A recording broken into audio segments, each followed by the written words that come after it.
அன்பு நேச உறவுகள் அனைவருக்கும் இனிய மாலை உற்சாக வணக்கம். நேரம் 6:34 இப்பொழுது 35வது ஆண்டாக தொடர்ச்சி கண்டு வரும் ஐரோப்பாவின் முதல் தமிழ் குர சன்ரைஸ் வானொலி செய்தி நேரத்துடன் இணைகின்றோம். இன்றைய நாளில் செய்திகளுடன் வரும் இன்றைய நாளுக்கான செய்திகளுடன் செல்வி நித்யானந்தன் அவர்கள், நேற்றைய பொழுது திங்களுக்கான செய்திகளுடன் நகுலவதி தெல்லைத்தேவன் அவர்கள் மற்றும் புஷ்பகலா பிரபாகரன் அவர்கள் அனைவரையும் வாழ்த்தி வரவேற்றபடியே சன்ரைஸ் செய்திகளுக்குள் இணைந்து செல்லலாம். வாருங்கள். வணக்கம்.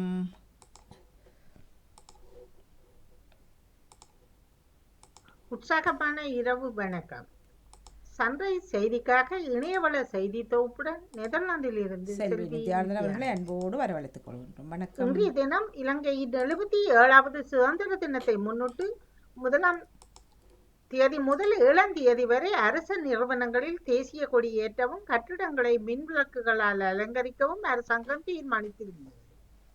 அரசு சேவைகளை டிஜிட்டல் மயமாக்குவதற்கான ஆரம்ப நடவடிக்கையாக கோபி திட்டத்தை அறிமுகப்படுத்த அரசாங்கம் நடவடிக்கை எடுத்துள்ளது. இதன் பூர்வாங்க நிகழ்வு மாசி மாதம் 7ஆம் தேதி முதல் ஜனாதிபதி அனுரகுமார திசநாயக்க தலைமையில் நடைபெற உள்ளது.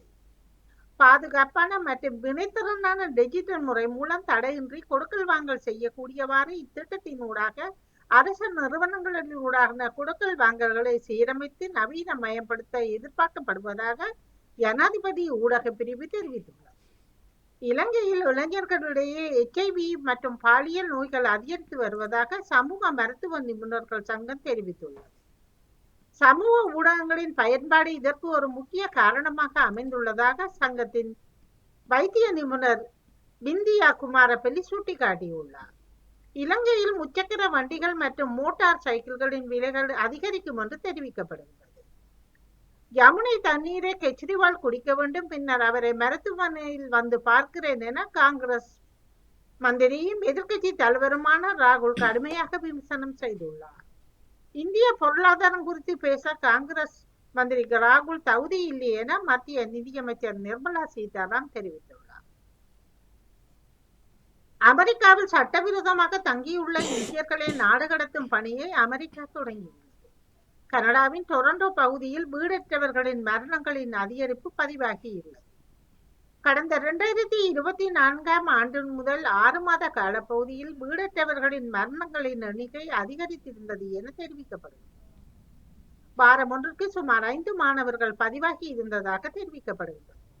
அமெரிக்காவில் கடந்த மாத இறுதி துவங்கி இதுவரை 4 விமானங்கள் விபத்துக்கு உள்ளாகி விட்டன. புதன்கிழமை வாஷிங்டனில் ராணுவ வானூர்தி ஒன்றும் பயணிகள் விமானம் ஒன்றும் மோதிய விபத்தில் 67 உயிர்களை பழிவாங்கி இருப்பது தெரிய வந்தது. அதைத் தொடர்ந்து பிலடெல்பியாவில் வெள்ளிக்கிழமை அன்று மருத்துவ ஜெட் விமானம் அல்லது ஏர் ஆம்புலன்ஸாக பயன்படுத்தப்படும் விமானம் ஒன்றும் விபத்துக்குள்ளானதில் ஒரு குழந்தை மற்றும் அதன் தாய் உட்பட 6 பேர் பலியானார்கள். மொஸ்கோ குண்டுவெடிப்பில் கிரெம்ளினின் ஆதரவு ஆர்மீனிய பிரிவின் நிறுவனர் உக்ரைனில் தேடப்படுகின்றார். வடமேற்கு மொஸ்கோவில் உள்ள ஒரு வீட்டு வளாகத்தில் நடந்த ஒரு வெடிகுண்டு தாக்குதலில் ஆர்மேனியர்களை கொண்ட ரஷ்ய இராணுவ பிரிவின் நிறுவனரை குறிவைத்து நடத்தப்பட்டதாக திங்கட்கிழமை அதிகாலை மாநில ஊடகங்கள் செய்தி வெளியிட்டன. டொரண்டோ பொது சுகாதார அலுவலகம் தொடர்பான தகவல்களை வெளியிட்டுள்ளது. கனடா மற்றும் மெக்சிகோ மீது விதிக்கப்பட்ட வரிகளை தற்காலிகமாக இடைநிறுத்துவதாக அமெரிக்க ஜனாதிபதி டொனால்ட் ட்ரம்ப் தெரிவித்துள்ளார். இத்தொடர்பில் ஜனாதிபதி டொனால்ட் ட்ரம்ப் தனது ப்ரூக் சமூக வலைதள பதிவில் குறிப்பிட்டுள்ளார். அதன்படி இரு நாடுகளுக்கும் இன்று முதல் அமுல்படுத்த திட்டமிடப்பட்டிருந்த 25% வரி ஒரு மாதத்திற்கு இடைநிறுத்தப்பட்டுள்ளதாக வெளிநாட்டு ஊடகங்கள் தெரிவிக்கின்றன.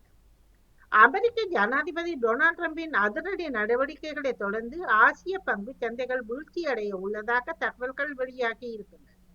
சீனா, மெக்சிகோ மற்றும் கனடா ஆகிய நாடுகளிலிருந்து இறக்குமதி செய்யப்படும் பொருட்களுக்கு வரி விதிக்கப்படும் என டொனால்ட் ட்ரம்ப் அறிவித்துள்ளார். தொடர்வது விளையாட்டு செய்திகள். 19 வயதுக்கு உட்பட்டோருக்கான மகளிர் T20 உலக கிண்ண தொடரில் சாம்பியன் பட்டத்தை வென்றுள்ள இந்திய அணி தென்னாப்பிரிக்காவுக்கு எதிராக இன்று நடந்த போட்டியில் 9 விக்கெட் வித்தியாசத்தில் வீழ்த்தி சாதனை படைத்துள்ளது. சர்வதேச லீக் T20 போட்டியில் துபாய் கேபிட்டல்ஸ் அணி 26 ஓட்டங்கள் வித்தியாசத்தில் அபுதாபி நைட் ரைடர்ஸ் அணியை வீழ்த்தியுள்ளது. ஆஸ்திரேலியாவுக்கு எதிரான 2வது டெஸ்ட் போட்டியோடு சர்வதேச கிரிக்கெட்டிலிருந்து ஓய்வு பெற உள்ளதாக அறிவித்துள்ளார்.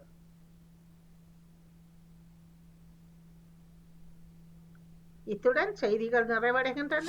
நன்றி, வணக்கம். சிறப்பு மிக்க 594வது வார செய்தியுடன் இணைந்திருந்தார் செல்வி. இனிய மாலை வணக்கம். சூரியோதயம் சன்ரைஸ் செய்தி பாகம் 200வதுடன் நவுலவதி தில்லை தேவன், லண்டன், டென்மார்க் செய்தி. 6.6 கோடி ஆண்டுகளில் வாழ்ந்த உயிரினங்களின் எச்சம் டென்மார்க்கில் கண்டுபிடிப்பு. 6.6 கோடி ஆண்டுகளில் வாழ்ந்த கடல்வாழ் உயிரினத்தின் எச்சம் டென்மார்க்கின் தலைநகர பகுதி கோப்பன்ஹேகனில் உள்ள யுனெஸ்கோவினால் அங்கீகரிக்கப்பட்ட பாறை பகுதியில் பீட்டர்ஸ் பெனிக் என்பவர் ஆராய்ச்சியாளர் அதனை கண்டுபிடித்திருக்கிறார். அதாவது இந்த வாழ்ந்த கடல்வாழ் உயிரினத்தின் எச்சங்கள். பிரித்தானிய செய்தி.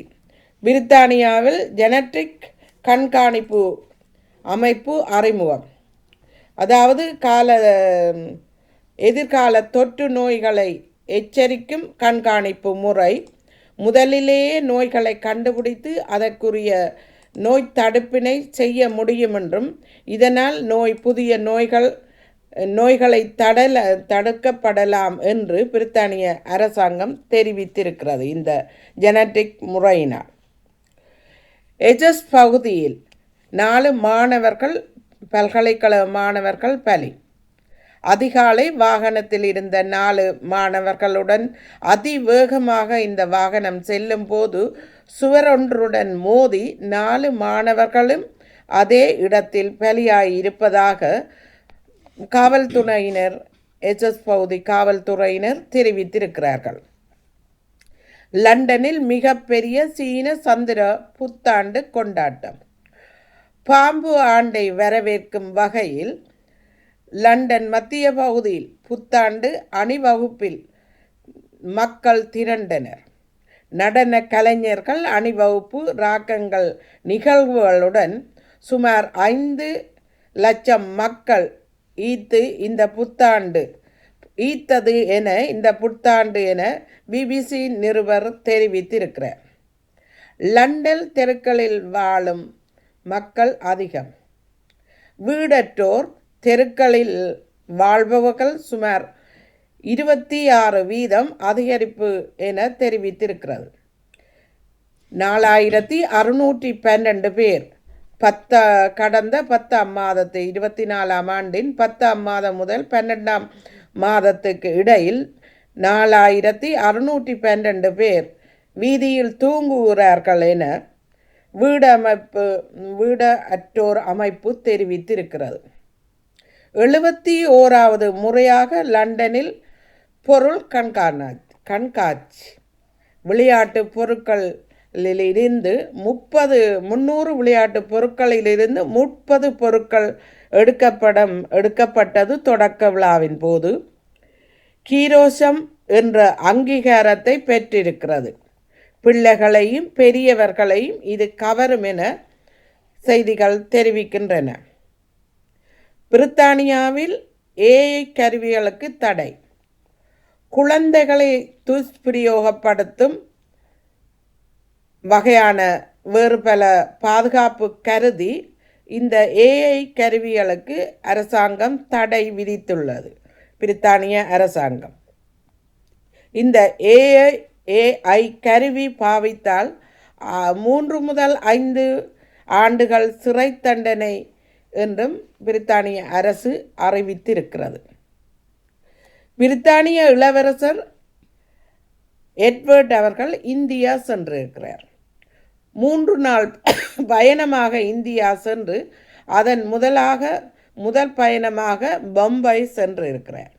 நீண்டகால உறவை கொண்டாடுவதற்கும் இளைஞர்களின் வளர்ச்சியை ஊக்குவிப்பதற்குமாக இவர் அங்கு சென்றதாக பக்கிங்ஹாம் அரண்மனை தெரிவித்திருக்கிறது.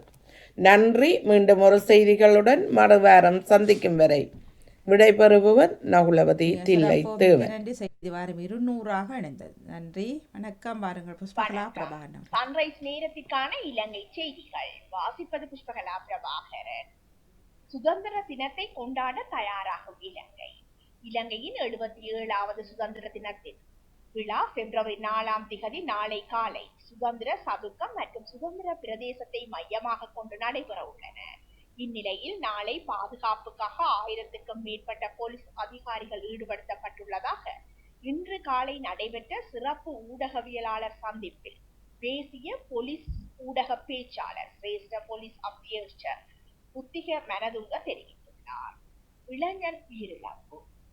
யாழ்ப்பாணத்தில் அதீத போதை காரணமாக சுயநமுற்ற இளைஞன் வைத்தியசாலையில் சிகிச்சை பலனின்றி உயிரிழந்துள்ளதாக கூறப்பட்டுள்ளது.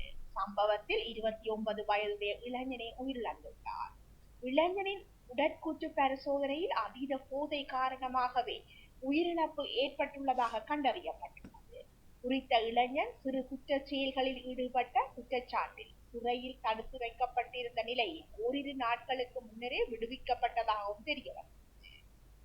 சம்பள உயர்வுக்காக 90 பில்லியன் ஒதுக்கீடு. நாட்டில் அரசு சேவை சம்பள உயர்வுக்காக எதிர்வரும் வரவு செலவு திட்டத்தில் 90 பில்லியன் ரூபாவை ஒதுக்க முடிவு செய்யப்பட்டுள்ளதாக தெரிவிக்கப்பட்டுள்ளது. இதனை பொதுமக்கள் பாதுகாப்பு மற்றும் நாடாளுமன்ற விவகார அமைச்சர் ஆனந்த விஜயபால தெரிவித்துள்ளார். தம்புத்தேகம பகுதியில் நடைபெற்ற சம்பவம் ஒன்றில் பங்கேற்ற அமைச்சர் ஆனந்த விஜயபால அரசு சேவையில் மாற்றத்தை ஏற்படுத்தும் வகையில் எதிர்காலத்தில் பல நடவடிக்கைகள் எடுக்கப்பட உள்ளதாகவும் குறிப்பிட்டுள்ளார். விசேட வேலை திட்டம். மட்டக்களப்பு மாநகர சபையின் குப்பை கூலங்கள் அற்ற தூய்மையான மாநகர சபையாகவும் லஞ்ச ஊழல்கள் அற்ற தூய்மையான மாநகர சபையாகவும் மாற்றும் வகையிலான விசேட வேலை திட்டம் ஒன்று ஆரம்பிக்கப்பட்டுள்ளது. நாட்டில் அரசாங்கம் நாட்டினை தூய்மைப்படுத்தும் முகமாக ஆரம்பித்துள்ள கிளீன் ஸ்ரீலங்கா வேலை திட்டத்துக்கு இணைவாக மட்டக்களப்பு மாநகர சபை இந்த வேலை திட்டத்தினை முன்னெடுத்துள்ளது. இதன் கீழ் மட்டக்களப்பு மாநகர சபைக்குள் லஞ்சம் ஊழல் என்பவற்றினை தடுக்கும் வகையில் மாநகர சபையின் ஆணையாளர் தன் தனஞ்சயனின் எண்ணக்கருவில் உருவான திட்டம் முன்னெடுக்கப்பட்டுள்ளது. அறிவிப்பு வெளியிட்ட கல்வி அமைச்சு. பாடசாலை மாணவர்களுக்கு பாதணிகள் கொள்வனவு செய்வதற்கான வவுச்சர் வழங்கும் நடவடிக்கை எதிர்வரும் 5ஆம் திகதிக்குள் நிறைவடையும் என கல்வி அமைச்சு அறிவித்துள்ளது. மேலும் தெரிவு செய்யப்பட்ட பாடசாலைகள் உள்ள அனைத்து மாணவர்களுக்கும் வவுச்சர்களை விநியோகிக்கும் பணி இறுதி கட்டத்தில் உள்ளதாகவும் அறிவிக்கப்பட்டுள்ளது. எதிர்வரும் 7ஆம் திகதி ஆரம்பம். இந்துக்களின் சமர் என வர்ணிக்கப்படுகின்ற மங்களப்பட்டி இந்து கல்லூரி மற்றும் ஜாழ் இந்து கல்லூரிக்கு இடையிலான கிரிக்கெட் போட்டி எதிர்வரும் 7ஆம் திகதி ஆரம்பமாக உள்ளது. 2025ஆம் ஆண்டுக்கான கிரிக்கெட் போட்டி கொழும்பில் நடைபெறுவதாக இருந்த போதிலும் பம்பலப்பட்டி இந்து கல்லூரியின் வேண்டுகோளுக்கு இணங்க போட்டியை ஜாலில் நடத்த ஜாழ் இந்து கல்லூரி முன்வந்துள்ளமை குறிப்பிட்டது.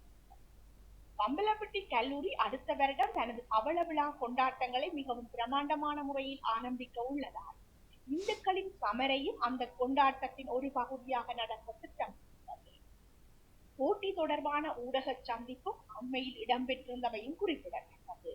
யாழ் இந்து கல்லூரிக்கும் பம்பலப்பட்டி இந்து கல்லூரிக்கும் இடையிலான 14வது வருடாந்த இந்துக்களின் சமர் யாழ் இந்து கல்லூரி மைதானத்தில் எதிர்வரும் 7ஆம் 8ஆம் திகதிகளில் நடைபெற உள்ளமை குறிப்பிடத்தக்கது. இத்துடன் இணையவள தொகுதி செய்திகள் நிறைவு காண்கின்றன. சிறப்பு, மிக்க நன்றி. அவர்கள் புஷ்பகலா பிரபாகரன். வணக்கம். இன்று 2025ஆம் ஆண்டு தை மாதம் 17ஆம் நாள் வியாழக்கிழமை. சன்ரைஸ் சூரியோதய ஒலிபரப்பில் ஜெர்மனிய செய்திகள். புஷ்பகலா பிரபாகரன் அவர்கள் மற்றும் நகுலவதி திலத்தேவன் அவர்கள் நேற்றைய செய்திகளுடனும் மற்றும் செல்வி நித்யானந்தன் அவர்கள் இன்றைய நாளுக்கான செய்திகளுடன் இணைந்திருந்தார்கள். 3 செய்தி வாசிப்பாளர்களுக்கும் மிக்க நன்றி நன்றி நன்றி. வாழ்த்துக்களையும் கூறியபடியே மீண்டும் மற்றொரு செய்திகளுடன் சந்திப்போம். நன்றி, வணக்கம்.